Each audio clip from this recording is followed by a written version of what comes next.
Thanks for tuning in to part 2 of episode 1 with Overtime.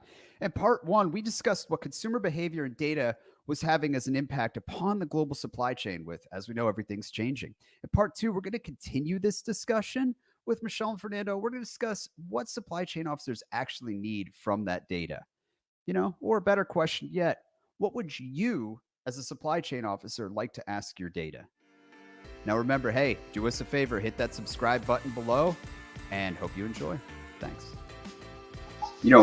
As a supply chain officer, if you could ask one single question to your data, what would that be? Yeah, so I mean, it's a question that is going to have, a couple of things in it, but it is all about what are people buying, when are they buying it, and how are they buying it? If I can get those insights, I get away from the oodles of data that I'm getting every day, and I'm turning now this into information, which then allows me to, okay, now I have a better demand signal. I know how they're buying it, I know when they're buying it, and I know what they're buying and where. So how do I plan? Where do I plan it?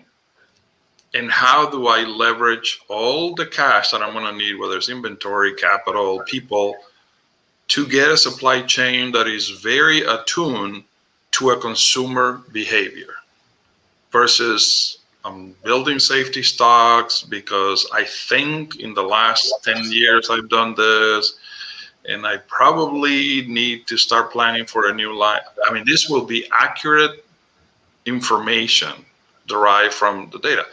And where Michelle is going with all the capabilities that exist now on artificial intelligence and all of our ability to use machine learning, there are tools now that are constantly learning, and our folks can just look at a trend because it's given to them.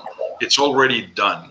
Now I can use those insights to plan what to do, versus trying to figure out all the math and what is it telling me. That's what I would love the data. Just simply tell me who's buying what, when, where, how much. It'd be great. Yeah. Now, Michelle, when you get asked that, I mean, you've talked to umpteen executives in your time. When somebody asks that, what's your first reaction? I think there's a couple reactions, and one is, everything that we're talking about is incredibly personal. Now, the definition of privacy is not a colloquial one. It sounds like, especially to Northern American minds, it sounds like secrecy, that privacy is somehow sequestering. Privacy in a functional and a legal sense is really the authorized processing of personally identifiable information according to moral, ethical, legal, and commercially sustainable principles. So just to unpack that supply chain for a moment, when we're talking about what do people want, you're trying to figure out what is the demand going to be. You're asking your data, what is the demand for product going to be? That's a different question than how do we create the desire for that demand? So first, separate those two questions. If you're trying to trend set and you are a CPG company and you're trying to figure out how do you make, silver packaging the coolest thing, or is it brown paper bags because we're being eco-friendly next year, you're trying to set a trend. And so what you're asking your data is not just what have we always done, but where is the propensity of the small tail consumer, for those influencer consumers? For the supply chain, particularly in the back end, all of the things we've talked about so far, you've got a Fernando who's pulling his hair out going, wait a minute, I've got a shrink wrap machine that's ready for pallets. It's not ready for 2 tubes of toothpaste. I have a machine issue as well as a trucking issue and a delivery issue. And so we have to figure out early enough in the trend, what is this desire for the consumer? How am I going to please them? How are my corporate people who want to sell something slightly different 6 months from now going to be pleased? And then how do we actually propel that information back through the point of origin where you start developing and creating these products and services? And so you can see where the temptation is we'll just stick to what we've already done. This is very complicated. To be more nimble with the data, and particularly with what people want, you have to think really early on about getting their buy-in from a data perspective. How are they participating with your brand? Are you being upfront when you're collecting information? So if you've got a loyalty program or something, do they know that that information is going back into your supply chain? Are they clear about how they're participating? Are they clear when they're putting things on social media, for example, that you're watching them do it? Is this something that you can figure out? How do I have a different relationship with the data at the point of origin of the human versus the data origin of the packaging machines and the physical infrastructure? And so as a supply chain officer, boy, you've got an interesting, very horizontal question to ask of the data is who, what, why, where, and when? And then you're trying to figure out what is that story. And as Fernando said, it's about planning. It used to be just reacting and serving and hoping you have enough inventory to meet the need. And now it really is thinking 10 steps ahead and planning using some of these artifacts of data that can predict, and then figuring out where you have influence as a person who's setting the trend for some of these goods and services.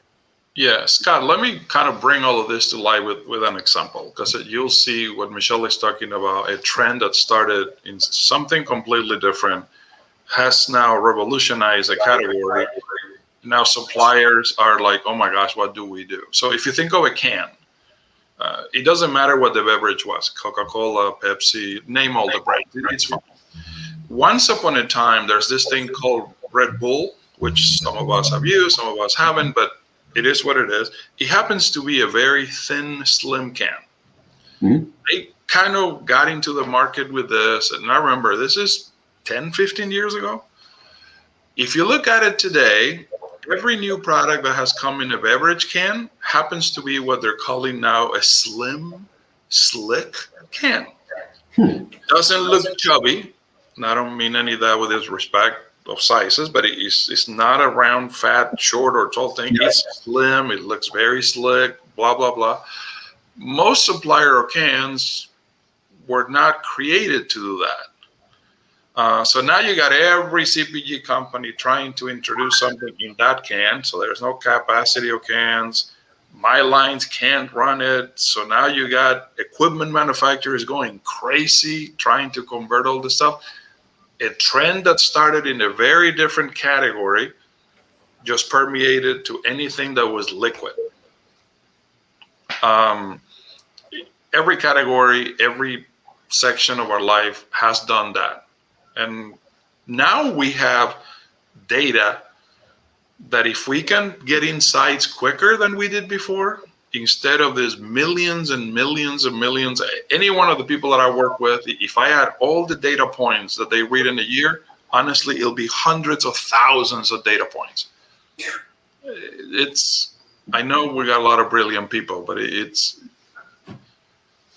use AI and machine learning to do a lot of the heavy lifting and then take the insights and turn them into strategies. And what do you do with them?